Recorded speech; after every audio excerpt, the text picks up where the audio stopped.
C'est un livre événement et surprenant. Cécilia Attias et Louis Sarkozy réunis pour une envie de désaccord, publié chez Plomb. Bonjour Cécilia Attias. Vous avez été la première dame, vous m'avez dit, éphémère. Oui, 6 mois, France. c'est pas très long. 6 mois, c'est pas très long. Et Louis, qui est donc votre fils, est aussi le fils de l'ancien président de la République, Nicolas Sarkozy, c'est vrai? Oui, mais moins éphémère, moi. C'est moins éphémère, mais c'est définitif. Ah oui, C'est pour toujours. Et ça vous a donné envie de parler de la vie, du monde, et d'avoir des désaccords publics comme ça. C'est curieux. Alors, c'est peut-être pas ça qui nous a donné envie de parler ensemble, mais c'est échanger entre deux générations, une mère et son fils. Je trouvais que c'était différent et on avait plein de sujets sur lesquels vraiment on discute souvent autour de la table. Et je pensais que c'était une bonne idée d'en parler. Oui, vous dites d'emblée, il a son petit caractère. Ouf. Hein. On a ça en commun. Hein. Je confirme. Voilà, vous Bien ne sûr. cachez pas un petit peu que ça n'a pas toujours été simple avec lui. Non, hein. c'est pas simple. Ouais. Et C'est donc, pas grave, vous avez j'assume. envie d'y aller, là. Vous avez envie. Oui, alors, oui. vous aviez envie de lui dire quoi, Louis? De dire, en fait, ton monde n'est pas forcément le mien aujourd'hui. Non, pas du tout.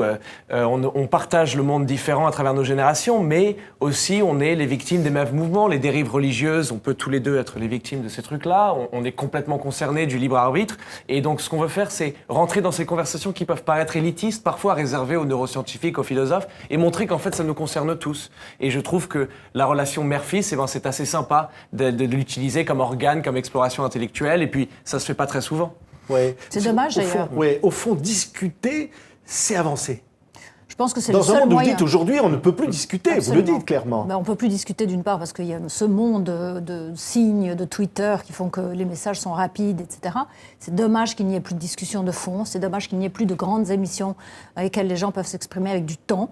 Et on peut aller au fond des choses et c'est vrai qu'écrire des lettres, c'est une chose qui se perd. Et on a vraiment écrit ce livre en écrivant, c'est pas un livre à 4 mains, c'est un échange de lettres. On suit le fil de la Chacun conversation. écrit, donc c'est maman, Louis, puis on se répond. voilà, ton Louis, ta maman qui t'aime. Et on se répond vraiment. oui. Je veux dire, j'avais la lettre imprimée à côté quand je répondais. Et puis on Donc, oublie qu'il y a une volonté de publication après ça. Je veux dire, une question qu'on m'a posée sur une autre interview, c'était mais quand vous écrivez à qui? La question m'apparaît un peu bête. À ma mère. Ouais. J'oublie totalement qu'il y a une volonté de publication. Parfois, je me perds dans ses arguments. Je suis tellement exaspéré par ce qu'elle écrit. Je dis, il faut absolument répondre, etc. Ah, mais vous n'êtes pas toujours d'accord. C'est ça qui non. donne du piquant finalement, hein, c'est vrai. C'est pour hein. ça que c'est intéressant, heureusement. Ouais. Mais il m'a fait changer quand même. Alors, J'ai vous évolué. parlez Elle aussi, d'abord, elle on va aussi. parler de quelques-uns des sujets parce que ce livre est très dense, publié chez Plomb. Par exemple, l'éducation. Alors, évidemment, vous racontez aussi votre propre parcours. C'est vrai que lui, il est devenu mauvais élève. Hein. Il était Son mauvais papa était élève. président de la République, mais il n'était pas bon du tout à l'école. Il n'était pas bon. Alors, est-ce que c'est aussi la conséquence d'un système scolaire qui le tirait plus vers le bas plutôt que de le mettre en valeur? Le fait est que quand il est arrivé aux États-Unis, on lui a donné confiance en lui, en lui disant, écoute, voilà, tu vaux quelque chose et nous, on croit en toi. Alors, est-ce que c'est un système scolaire qui doit être un peu, je ne sais pas, Oui. confondu, je ne sais pas. En tout Oui. cas, une fois arrivé là-bas, c'était très différent. Ouais, enfin, il va dans une école militaire. C'est terrible, hein. Ouais, mais ça donne une C'est confiance là en une soi discipline de fer. Vous subissez finalement quelque chose qui montre une éducation très dure. Et au fond, vous en êtes content. Mais absolument, parce que c'est les meilleurs souvenirs de ma vie. Et puis je vous dis, quand on finit ça, on peut pas s'empêcher d'avoir un peu de fierté. Et puis les relations que j'ai avec mes amis, avec qui on fait ça, enfin, les appeler les amis, ça serait même minimiser la chose. Je pense que après, quand on a vécu des choses aussi absurdes, aussi drôles, aussi répétitives, même la mort aura du mal à nous séparer, quoi. Ouais, ouais. Alors, des expériences extraordinaires. Vous allez dans le bureau d'Obama à la Maison-Blanche, quand il arrive. On va pas dans son Non, bureau mais- exactement, on est rentré par la petite porte, par Tout la le monde n'a cuisine. pas cette chance C'est quand le même, hein, pâtissier, Cécilia. Bilios, le pâtissier Ouais. d'Obama, qui connaissait un de nos copains, qui nous a fait rentrer par la petite porte. On est rentré parmi les gâteaux et les pâtes à tarte. Et à partir de là, on a remonté un tout petit peu. Et puis, bon, il se trouve qu'on a eu la chance de rentrer dans le bureau ovale, Ouais. ce qui est quand même C'est extraordinaire. incroyable. Alors, par contre, Louis est obligé de changer de nom pour rentrer à l'école. Pas obligé, c'était Ouais. un choix personnel. Vous vouliez peut-être vous Un choix appeler personnel. Sarkozy, en fait. Non, parce que peut-être que dans mon inconscient, j'avais une vraie quête pour l'égalité. Parce que déjà, avec le nom que je portais, c'est soit on est traité moins bien que les autres, soit mieux. Et dans tous les cas, c'est atroce, parce que les enfants, c'est déjà très cruel, mais c'est l'égalité qu'il faut, parce que sinon, on s'en sort pas. Et donc, en fin fond de la Pennsylvanie, je me suis dit, pourquoi pas prendre un nouveau nom, aussi pour éviter qu'il y ait des journalistes un peu curieux qui viennent voir ce qui se passait, etc. On voulait pas trop que ça sorte, Vous surtout étiez un les peu équipes de traqué. papa. Hein, il était traqué par les... C'était Une pas fois facile. qu'on est arrivé aux de- États-Unis, ouais. plus. Ouais. Quand on était en France, oui, il était traqué. C'est d'ailleurs triste. Je veux dire, un petit bonhomme, il avait 8-9 ans, c'était un peu compliqué à gérer. Une fois qu'on est parti de l'autre côté, ça n'intéressait plus grand monde. Donc, En rétrospection, c'est même arrogant d'avoir changé le nom en pensant que les petits gamins de Philadelphie et de Pennsylvanie pensaient savoir. Enfin, pas du tout. Ils s'en foutaient royalement et c'est très bien comme ça. Ouais. Alors, il avait pris du poids. C'est vrai. Un petit gros, oui. Un petit gros avec des grosses lunettes, On comme ça, ne des, plus, là, hein. des gros carreaux, Finalement, ils ne voyaient rien. les militaires l'ont maté, transformé. Et Ils sont très bons, hein, les Ouais. Américains, pour ça. Ils vous prennent et vous le... Alors, voilà. évidemment, vous dites, au fond, ça veut dire aussi que dans la société, ça manque quoi de discipline, les réseaux sociaux, il faut que tout ce Alors, système-là... dans le livre, je parle un petit peu ouais. de mon éducation à mon époque, il y a très longtemps de ça, où c'est vrai qu'il y avait des valeurs, des vraies valeurs. Je veux dire, quand la maîtresse ou le professeur entrait dans la classe, on se mettait debout. Je veux dire, il n'y avait pas cette relation, ce manque de respect envers les enseignants, les parents ou les adultes quand on était des enfants. Et je trouve que dans le milieu militaire dans lequel il a grandi, pendant 4 ou 5 années, il y a de nouveau ce respect qui est arrivé, que j'ai vu poindre. Mais alors, en revanche, et alors là, on parle de la question des rapports hommes-femmes et de l'égalité hommes-femmes. Vous racontez combien aux États-Unis, et d'ailleurs vous échangez sur cette question de MeToo, etc., vous dites combien aux États-Unis il y a ce que vous pourriez appeler des excès. Oui, il y a des excès, je peux vous le dire. J'ai été assis dans ces classes d'université, notamment à New York University, où on me dit qu'un compliment mal placé, un compliment qui n'est pas le bienvenu, c'est une agression sexuelle. Je ne veux pas du tout passer pour la victime, ni dans l'exagération, mais c'est des dérives qui existent et je pense qu'il faut les reconnaître. J'ouvre la porte à une jolie jeune dame et je me prends une jolie petite remarque en disant je peux tenir ma propre porte et tout ça. Et je trouve que ça atteint au droit d'importuner, si vous voulez. Parce que quand je vais arrêter une jolie fille dans la rue parce que j'essaie de récupérer son numéro ou je ne sais quoi, comme je souhaite que tous les jeunes garçons le font. Non, mais ça vous fait rire. Non, mais déjà, on a les gens. Imaginez, on a les jambes qui tremblent, je pense que vous le savez, on est terrible, on a les mains moites. Je ne sais plus, je me rappelle plus. Mais non, mais si, je sais pas. Mais bref, en tout cas, tout ça, c'est déjà assez compliqué. Alors, si en plus, on doit se dire que le moindre compliment peut être une agression, enfin, c'est terrible, on se parle plus. Vous lui répondez dans le livre, vous dites au fond, mais non plus, je suis pas féministe. D'ailleurs, j'aime pas ce mot. Vous dites. Le terme, vous trouvez pas que le terme est caricatural, c'est devenu caricatural? Moi, je suis pour une égalité totale entre les hommes et les femmes. Mais je ne suis pas. Une chose qui m'a frappée, on m'invite souvent à venir parler dans des panels, des discussions, et c'est toujours des panels que pour les femmes. En général, c'est le dernier jour de la dernière heure. Très vrai, ça. Et au sous-sol du building. C'est-à-dire que j'aimerais qu'il n'y ait plus de panels de femmes. J'aimerais que les femmes soient juste invitées dans les panels d'hommes et dans des discussions, mais pour ce qu'elles savent, pour leurs compétences, et non parce que ce sont des femmes. Le fait que c'est un sujet à part est très étrange. Ça me rappelle cette phrase de Mary Stuart qui dit « Je ne veux rien savoir sur les droits de la femme et je ne veux rien savoir sur les droits des hommes. Tout ce que je veux savoir, c'est les droits humains. » Et ça, je trouve que ça résume parfaitement la chose. Cécilia, vous dites à un moment dans le livre, j'aurais bien voulu me lancer en politique, mais j'aurais été jugée comme la femme d'eux. Je trouve que, parce qu'au fond, c'est bien quand même sûr. ça, c'est terrible. Oui, mais c'est la vérité, vous ne croyez pas? Oui. Je pense que on n'aurait pas pu vous juger, on aurait vous jugé pas. comme la femme de Nicolas Sarkozy. Pendant plus de 20 ans, j'ai travaillé à ses côtés. Si un jour j'étais arrivée en disant voilà, je veux faire ma propre carrière, je me lance, je pense que les gens ne l'auraient pas compris du tout. Je ne pense pas que ça aurait été accepté. Oui, mais pourtant vous en aviez envie. Vous dites dans le livre. Ce n'est pas parce qu'on a envie de faire quelque chose que ça peut arriver. Donc voilà, j'ai préféré ne pas le faire parce qu'une fois encore, on n'a jamais le cuir très épais et je n'étais pas prête à recevoir trop de critiques. Oui. Et alors là, vous adressez à Louis et vous lui dites je sais, ton père, tout ce qu'il a fait pour son pays, c'est ce que vous dites, et vous dites, je sens que toi, tu vas le faire aussi. Je sens qu'il vous sentez, vous lui dites, il va faire de la politique. Il va encore me renvoyer dans mes cordes. Non. Je pense qu'il a tous les ingrédients pour le faire. Après, on verra ce qu'il a envie de faire de sa vie. C'est son choix et plus le mien. Là, c'est fini. Oui. Vous avez envie de vous présenter à l'élection présidentielle, Louis? Ah non, c'est un peu tôt, vous croyez pas? C'est un peu tôt. Non, même aucune en rasant, volonté vous n'y pensez électorale. pas. Aucune volonté électorale. Si un jour je lance ma campagne présidentielle, ça sera avec une barbe, je vous le garantis. Oui. Donc, on dirait que j'ai 15 ans sans ça. Oui. Non, mais ce qui est incroyable, c'est qu'aussi, Cécilia raconte comment elle avait fait libérer des infirmières en Libye et comment, alors là, vous êtes admiratif, elle se présente devant le colonel Kadhafi et alors, vous racontez que vous saisissez une cravache dans le bureau. Ça, c'est une petite Imaginez, non, mais attendez, l'image est exceptionnelle. Avant de rencontrer Kadhafi, vous saisissez une cravache dans son bureau pour le cas où. Pour le cas où quoi? Non, c'est une petite anecdote une fois encore. Ça a été beaucoup plus compliqué que ça. Il y a eu 2 voyages et le deuxième voyage, c'est vrai que quand je l'ai rencontré, c'était dans son bunker, qu'on m'avait complètement isolée. Je ne savais pas par où sortir, par où entrer. Et quand on m'a fait rentrer dans son bureau qui était couvert de livres, et je me suis dit, mon Dieu, qu'est-ce que je fais là? Et j'ai vu qu'il y avait une cravache qui était sur son bureau. Donc je l'ai prise, je l'ai gardée avec moi comme un enfant. qu'il garde quelque chose pour le rassurer. Oui, pour au cas où. Voilà, donc il est arrivé, je l'ai fait vous auriez été s'asseoir prête à le cravacher? Je ne sais pas. En tout cas, j'en sais rien. Je sais pas. Ça ne s'est pas passé et il n'y a eu aucun problème. Il a été très respectueux, donc tout s'est bien passé. Mais ça, vous vous dites quoi, Louis? Vous dites chapeau, mais l'image est exceptionnelle, mais voilà. c'est digne de Hollywood, tout ça. Et je dis que je suis extrêmement admiratif et tout ça, mais non seulement parce que c'est ma mère. Tout le monde devrait être en admiration devant ça.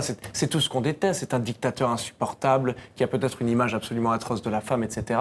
Et pour aller pour une cause si noble, défendre tout ça. Enfin, moi, je suis extrêmement... J'admire beaucoup. Oui, voilà. Cécilia, vous dites, par contre, il ne fallait pas l'exécuter. Dites, il aurait fallu le juger. Non, c'est pas ça. Je pense qu'on ne peut pas se mettre au même niveau. Il ne faut pas l'exécuter, il faut le prendre, le juger. Il y a des tribunaux et je pense qu'il méritait ça. Comme tout être humain, mérite un jugement. C'est-à-dire qu'on ne va pas se mettre au niveau de ce qu'il a fait lui. Il faut qu'on se mette à un niveau différent. Bon, les Libyens en ont supporté beaucoup, énormément, mais enfin, aujourd'hui, la situation en Libye n'est pas formidable. Mais alors, je reviens sur le sujet. Quand on vous dit qu'on a envie de faire de la politique, vous avez démontré très bien pour votre ancien mari, Nicolas Sarkozy, pour son livre, Passion. Vous dites, au fond, la politique, c'est faire une passion, mais c'est aussi prendre des coups. Et au fond, ça va avec. C'est-à-dire qu'au fond, faire de la politique, ça veut dire prendre des coups. Si demain, il fait de la politique, il devra en prendre. Je pense que c'est dommage. Moi, j'ai beaucoup de respect pour la chose politique. Beaucoup. Parce que c'est notre quotidien, c'est notre éducation, c'est tout. La politique touche tous les sujets. Et je pense que c'est un métier extrêmement noble et je voudrais que ça soit fait par des gens très nobles et qu'on réussisse à redonner un peu ces lettres de noblesse à la politique en la faisant de façon différente. Je pense qu'on va vers un nouveau monde avec des hommes politiques différents.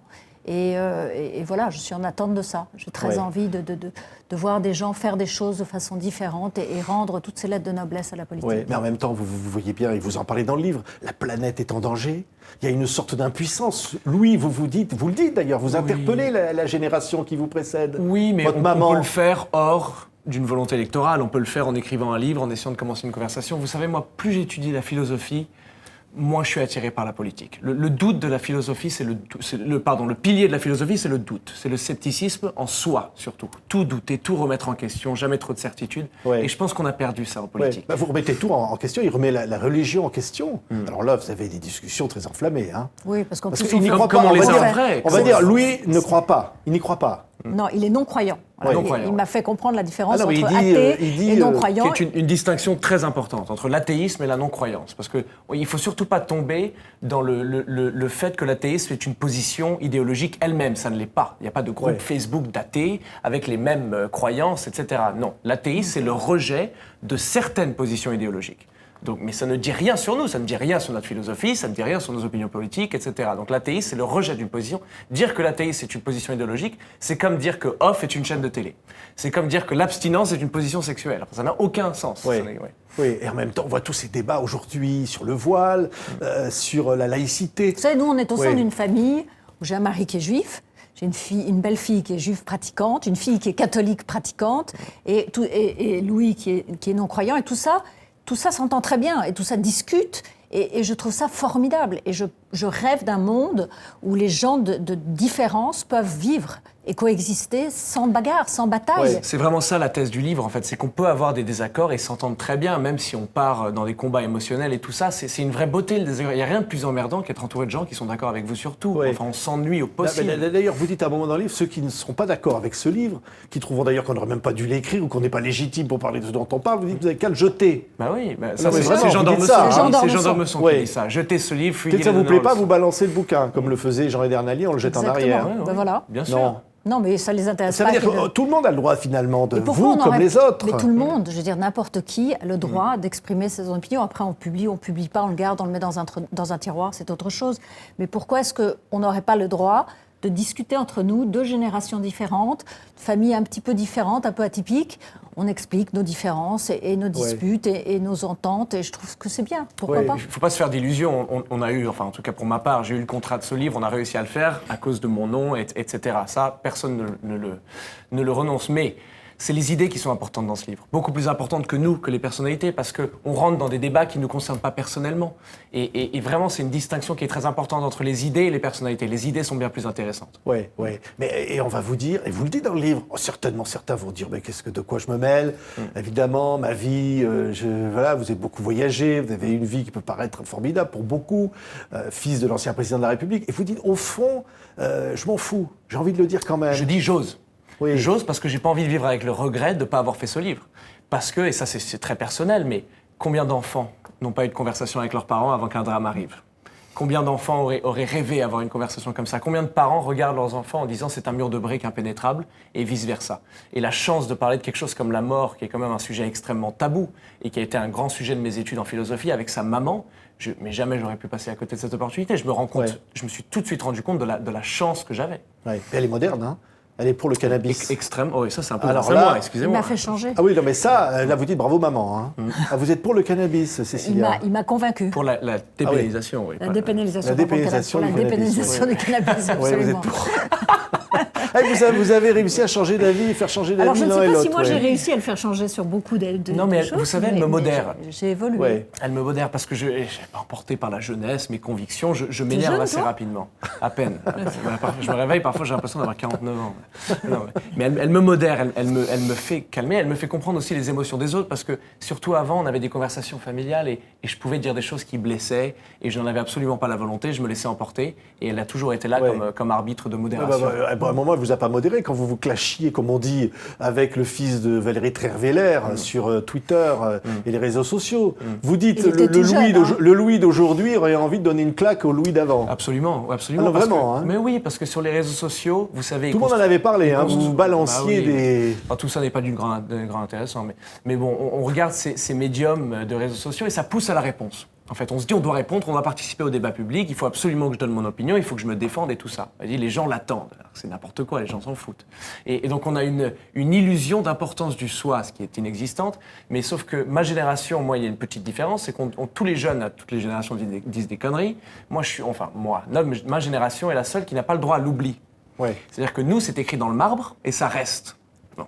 Et je vois les politiciens, des tweets de 10 à 15 ans avant qui ressortent. Donc et c'est quand même exceptionnel. Ouais. On avait ça, c'est tout nouveau ça. On n'avait pas avant un registre de tout ce qu'on avait dit auparavant. Donc ça, c'est un des... Ouais. C'est le droit à une certaine légèreté qu'on ressent à travers la pesanteur du temps, des réseaux sociaux et tout ça. Le droit à l'intimité, le droit à retrouver finalement tout ça. C'est ça Vous ne que vous pensez pas dites. qu'on vit comme un grand balancier, qu'on est allé dans l'excès, dans un sens, et qu'on va revenir vers des choses un petit peu plus raisonnables? Ça serait bien en tout cas. Ne serait-ce que dans le dialogue entre les générations, toutes ces choses-là, je trouve qu'il faut revenir à une sorte d'équilibre. On est parti beaucoup dans un sens, énormément, beaucoup trop dans l'excès. Donc j'espère qu'on va revenir à une chose plus équilibrée. Ouais. Alors on peut se demander, est-ce que vous avez envoyé ce livre à votre papa, Louis? Mais absolument. Alors déjà, je lui ai parlé de l'idée plutôt après qu'on était sûr que ça allait se passer. Je voulais pas l'embêter avec quelque chose qui n'était pas sûr. Et il m'a donné un conseil qui est assez bien d'ailleurs, qui me dit, pour réussir, il faut tutoyer le ridicule, mais il faut jamais tomber dedans. Parce qu'on prend une vraie chance de paraître ridicule, là, on n'a pas de légitimité, etc. Et il a lu le manuscrit, et après il m'a dit, parmi les plus belles choses qu'un père peut dire à son fils, mais je vais garder tout ça pour moi, si vous me le permettez. Non, on ne permet pas. Hein.